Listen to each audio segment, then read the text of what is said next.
Could I ask you a question? Do you have the but if not faith? Now, maybe that's an expression that you've never heard of before, but it comes out of the book of Daniel, chapter 3, when three men, Shadrach, Meshach, and Abednego, had been commanded to bow down to the golden image of King Nebuchadnezzar. When the music played, they must bow down, or whoever does not bow down would be thrown into the burning fiery furnace. Well, when the music began to play, everybody fell down, everybody, except three men were standing. And they were reported to the king, who summoned them, said, "What is this, that you didn't bow down and worship my golden image? We'll give you a second chance. When you hear the music, you bow down. But if you don't, you will be thrown into the burning fiery furnace." Well, these three men said, "Look, we're not careful to answer you," because the king had said, "Who's this God of yours that's going to deliver you from the burning fiery furnace?" And the reply was, "We're not even careful to answer you, O king. Our God is able to deliver us from the burning fiery furnace. But if not," that's the way the Authorized Version put it, the ESV. "Our God is able to deliver us, but if not, we will not bow down." Well, that's what I want to talk to you about today. And that's what I mean by the but if not faith.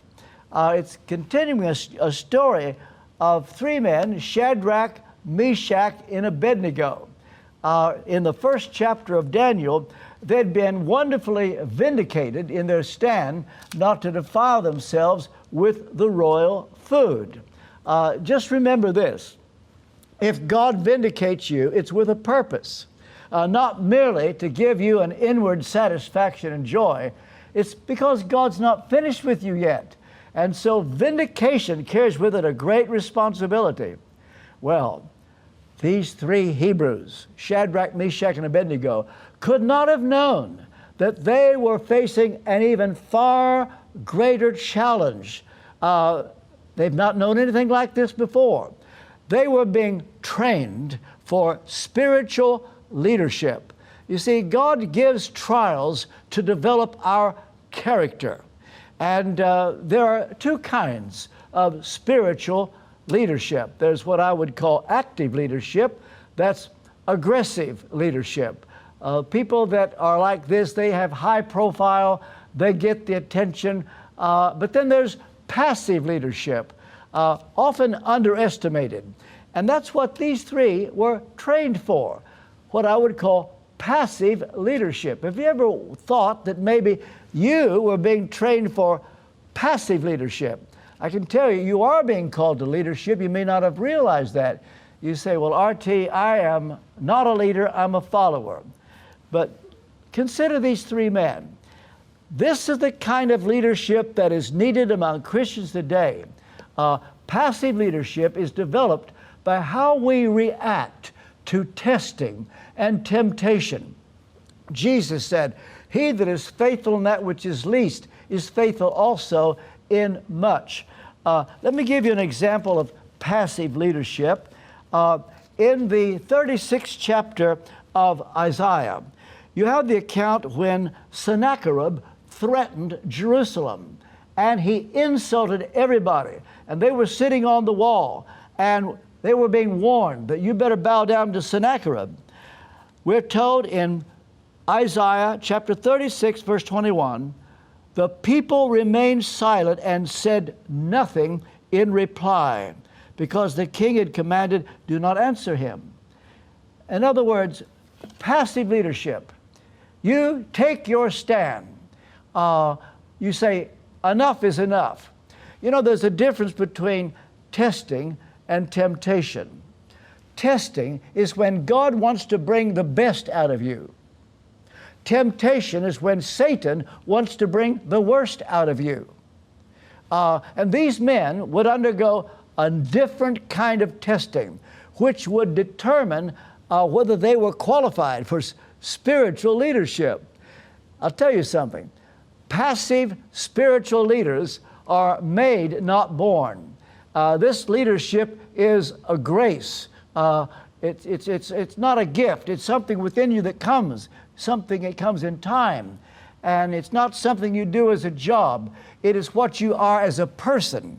And this is why, I'm sorry, so many leaders today are followers. They have high profile, but they're basic followers. Most leaders today, they wet their finger, hold it up to the wind, and see which direction the wind is going, and they try to assess where are the people, what do they want, and then the leader jumps out in front of them and pretends to be leading them. No, he's really a follower. We're talking about a rare leadership when you keep your eyes on God and you keep your eyes on Jesus and you say, I will do what you say, I won't be looking over my shoulder. Well, God will never promote you to the level of your incompetence. And these three men, Shadrach, Meshach, Abednego, were tested with the greatest trial ever. It was one thing when they had the test of resisting the food of the king's table. That was a small thing. But like it or not, the Christian life is a series of testing and trials. And listen, you don't become a Christian to avoid trials or testing. Becoming a Christian is what enables you to face testing and trials. And the Christian life is to be one in which we are changed from glory to glory. But how do we reach a higher level of glory? And the answer is by dignifying the trial God has designed for you. James said, count it all joy, count it pure joy when you fall into various trials. And when a major trial comes upon you, it's God's invitation to come up higher. You know, God doesn't lead us from A to Z, but from A to B and B to C. And Shadrach, Meshach, and Abednego were about to have an extreme kind of testing. What if you were to discover you're on the brink of an extreme trial? Well, in their case, God wanted to change these three men into his winning minority because they were pressurized to conform. You see, Nebuchadnezzar wanted one religion, and he says, everybody bows down. You see, the world, false religion, the world wants you to conform to it. You do it because everybody's doing it. Well, there's an interesting translation of Romans chapter 12, verse 2, J.B. Phillips' translation. Don't let the world squeeze you into its mold. Well, you know something? God is in the process of making all of us like Jesus. There's a story that comes back from the States where the city had commissioned this sculptor to make a horse out of a big block of marble. And they had the big block of marble there, and the sculptor and the photographers came and took his picture next to this big block of marble. And they asked him a question. However, are you going to turn that big block of marble into a horse? He said, it's very easy. I just chip away everything that doesn't look like a horse. Well, we are in the process of being more and more like Jesus. And what God does is to chip away everything in us that is unlike Jesus. Well, obedience of the world comes through peer pressure. They want you to be afraid like they are. And by the way, the reason that the Jews missed their Messiah 2,000 years ago is because of peer pressure. In John chapter 5, verse 44, Jesus asked the Pharisees a question. How can you believe who receive honor one of another, and seek not the honor that comes from God only. You see, they were worried about what everybody else would think. They dare not trust Jesus. Had they been seeking the honor that comes from God alone, they would not have missed Jesus. But it was not on their radar screen. They only wanted the praise of one another. Well, this is how the Jews missed their Messiah. What the world wants is for you to conform, and they want uncritical conformity. Liberal scholars today, seminaries, theological colleges, they want you to accept their views uncritically, even though they criticize the Bible. They want instant conformity. That's what is going on here. The king says, as soon as you hear this music, here's a statistic. 5% of the people today think. 5% think they think. 90% don't think even if you killed them. Here's another statistic.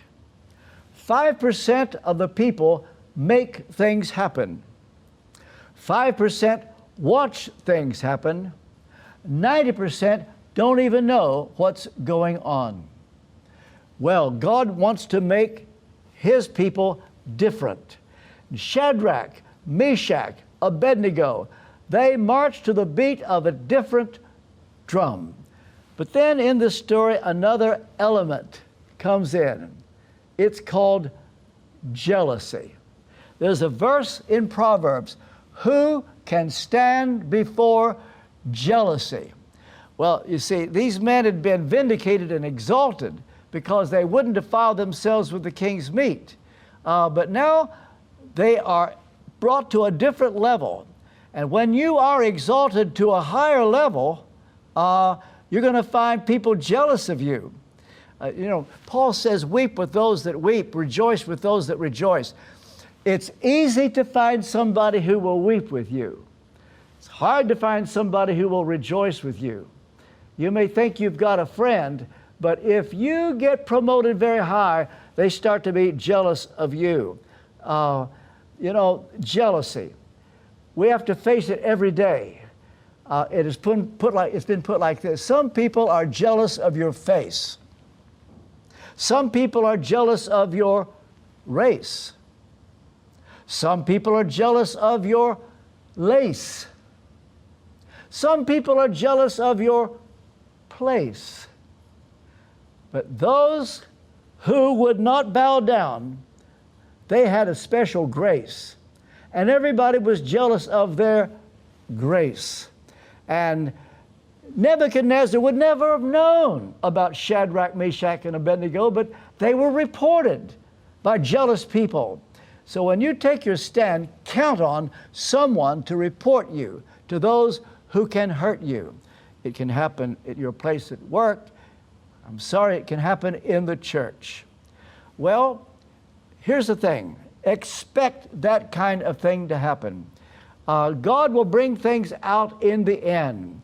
And if everything is going to be turned out just the way God wants it, all those people that are jealous of you, it's not going to make any difference. How you handle another person's jealousy of you can determine whether you will be a leader. Here's one of my favorite verses in this connection. It's 1 Peter chapter 2, verse 20. How is it to your credit if you receive a beating for doing wrong and endure it? But if you suffer for doing good and endure it, that is commendable before God. And we're told in the same way, Christ suffered for you, leaving you an example that you should follow in His steps. Well, these 3 Hebrew children are being challenged. Don't expect the world to admire your courage, and yet the world is motivated by a perverse curiosity. They sometimes are fascinated by what we believe. They hope that it isn't true, but are afraid that it might be. And what is needed is a generation of Christians not motivated by a spirit of fear, which so many of us have. What we need is the but if not faith. And so when the king says, who is this God who's going to deliver you? They say, we don't even have to worry about it. We don't have to think about it. And what is needed today, in my opinion, more than anything in the world among Christians, is the but if not faith. It's one thing to say, Lord, I will serve you if you bless me. It's another to say, our God is able to deliver us, but if not.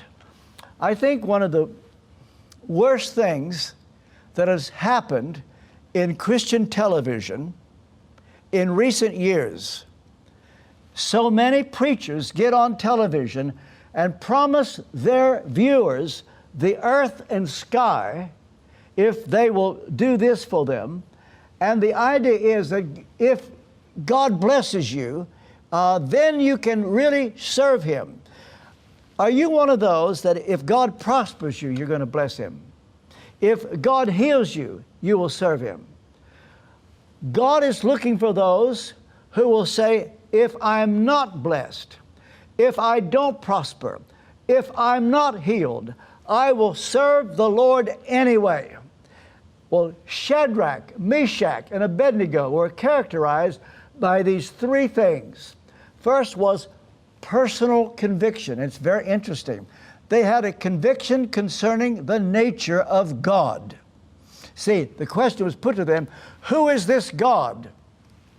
And their reply is, our God is able. And so they believed in God's power, but they also believed in God's freedom, that God doesn't have to. Do you know one of the worst things that has come on our generation? It's the feeling of entitlement. Everybody feels entitled. And we say, if I do this for God, He's got to do this for me. Wrong. We obey God. We do what He says no matter what. And I can tell you, they express their belief in the freedom of God. He's able to deliver us, but if not, if He doesn't, we still will not bow down. Is that you by chance? Are you willing to serve God if He doesn't bless you, if He doesn't answer your prayer, if He doesn't heal you, if He doesn't prosper you, if He doesn't give you that job? And what if it gets worse and worse? Well, you see, these three Hebrews knew there was nothing impossible with God, but they equally knew they had no claim upon God. My early mentor, Dr. N.B. Magruder, who ordained me to the ministry many years ago, once said to me, I quote, "My willingness to forsake any claim upon God is the only evidence that I've seen the divine glory." And we need a generation of people who are not serving God just because of what they get out of Him, but will serve Him anyway. It's what Joshua learned when he came into Canaan. He saw the messenger with the sword and wanted to know, are you for us or against us? And the reply was, neither. And I can tell you something, and I don't mean to be unfair, but you have not come to know the God of the Bible in much depth until you set Him free by regarding Him only as the one who's going to help you when you need it. Or you're only going to serve Him if He blesses you. You see, we need to set Him free regarding having to answer our prayer. And so this was the three Hebrew children. They said, we are not even careful to answer you. We don't need to defend ourselves. They were motivated by a prior commitment. They decided long before what they would do. They did not ask for time when they were told, we're going to throw you into the fiery furnace. What are you going to do about that? Shadrach didn't need to say to Abednego, what do you think we should do? This is pretty serious. We're going to be thrown into the fiery furnace. They didn't need to have a committee meeting. They didn't need to have a time of counseling each other. They already knew. Jesus said, watch and pray that you enter not into temptation. He didn't say pray and watch. Why? Paul says make no provision for the flesh. You see, the real strength if you want not to fall into temptation, avoid the temptation. If you don't want to fall into sin, find out what is that temptation that is likely to lead you that way. I'll put it this way. Real strength is not by seeing how close you can get to temptation and not yielding, but you avoid the temptation. And so with Shadrach, Meshach, and Abednego, this was not a spur of the moment decision. They had a pure conscience. They said, we are not careful to answer you. You know, there's some things you don't pray about. You already know what to do. There are some things that you already know God has said no to. Well, their peers listened for the music. These three Hebrews listened for the music. They'd been waiting for this moment, and they refused to bow down. Everybody else fell down, and the three Hebrews are standing, unimpressed. The king had these three men bound, and they were thrown into the fiery furnace. Well, the king was so angry, he says, make it 7 times hotter. You know, sometimes the devil overreaches himself. In fact, he's always going to overreach himself. And the king went over the top. And he says, make it 7 times hotter. And the men who made it hotter, they got burnt. And the next thing you know, the three Hebrews are thrown into the burning fiery furnace. Those who threw them in are the ones that got burnt. Chuck Colson put it like this: God does not take us out of the fire. He gets into the fire with us. And the wonderful thing is, now they're in the fiery furnace and they're walking. Walking, you know what that means? The only thing that burnt was the rope. And I think at one moment, Shadrach tapped Meshach on the shoulder and said, look who's here. Look who's here. And the king looked in and said, did we not throw 3 men into the burning fiery furnace? Yes.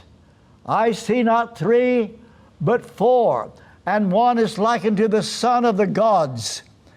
Question: was it Jesus? Yes, it was Jesus. He was right there. And this is the way it is on a stormy lake. The disciples were in their boat, and the storm was horrible. And they thought they were going to drown, and one looked and said, look who's here. Or they were fishing all night, and they looked at the shoreline, and they said, look who's here. Jesus has a way of showing up. These 3 Hebrew children now all could look at the 4 men and know that one of them was Jesus. When you are in a trial, what is it that people see? Do they see only you? For the 3 Hebrew children, it was more than the 3. Pleasant company. Look who's here. And when you are in the deepest trial, I can tell you, that's when Jesus will show up and they will see Him. Here's a lovely poem. 'Twas not the truth you taught, to you so clear, to me so dim. But when you came to me, you brought a sense of Him. Yes, from your eyes He beckoned me. From your heart His love was shed. And I lost sight of you, but saw the Christ instead.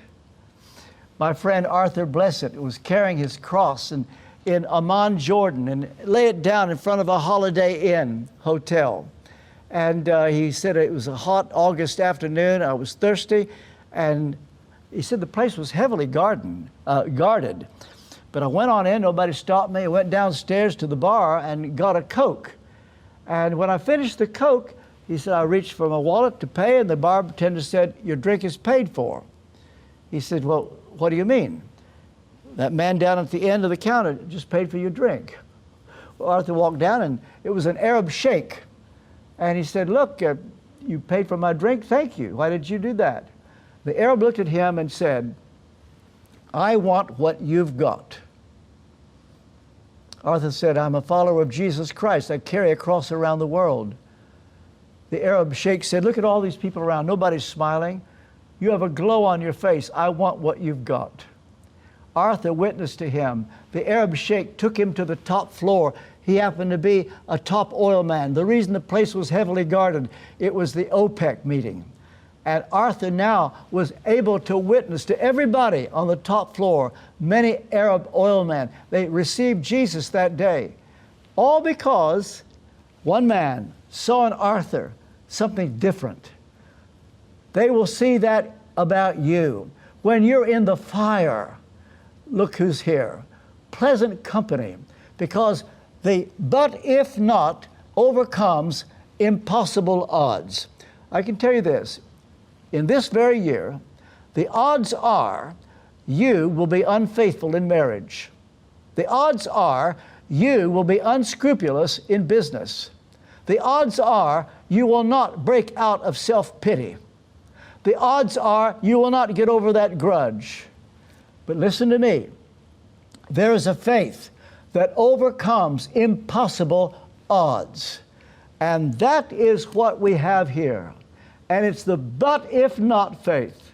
It's the faith that will hold you when everybody turns against you, when the whole world is bowing down to the golden image or whatever its equivalent is, and you refuse to bow with them.